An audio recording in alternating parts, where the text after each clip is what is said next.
Hi and welcome back. In this video, I'm going to show you the what if analysis data table specifically in order to solve this problem. Now the problem is, there's no problem. I just want to have some assumption. What if my price here goes up or down? So I wanted to have the profit, the corresponding profit for that. So in this video, I'm going to have one variable example and also for the two variables. So let's start with the one variable here. But by the way, this template here are all with formulas. For example, I have the quantity, the price, converted it into a peso, then computed the revenue. As you can see, all of it contains formulas. So that's an important step when you're using the what if analysis data table here. So let's proceed on this part. I just wanted to have the profit. What is the profit if the price is 6, 7, 8, and so on? So I'm gonna make a reference on my profit here.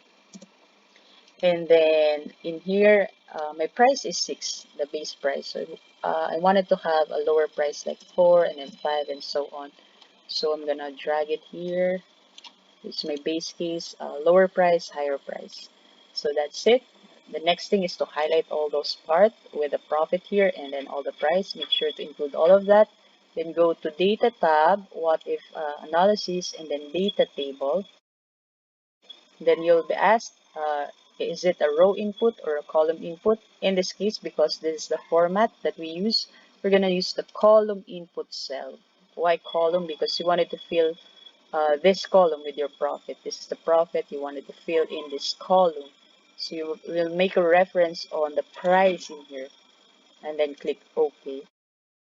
And that's it.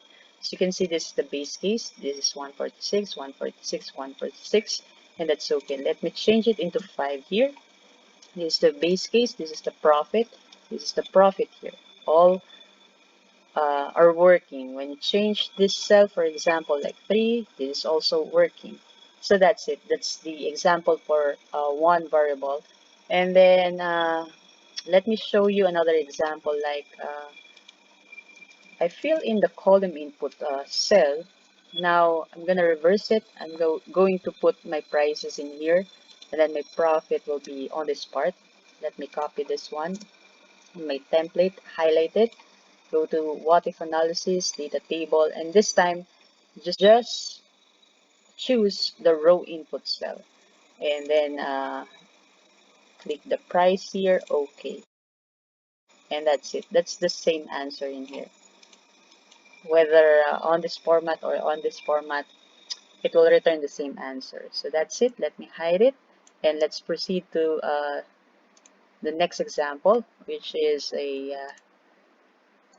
two variables. In this case, it's the price and the forex, the exchange rate. So I have here possible exchange rate and possible prices. So I copied the profit here, which is the same on this part, and then the first thing is to highlight all those parts, the profit, the forex, the price here, and then go to what if analysis, data table. On the row input cell, we're gonna choose the forex in here because we wanted to input below the forex, all the forex in here, all the numbers we wanted to input in that. So we're gonna read the row that on that part. So we choose the forex on that, and then for the column, this is like you wanted to fill in those column with the price. So you're gonna choose a column input cell in reference on this price on your template and click OK. And that's it.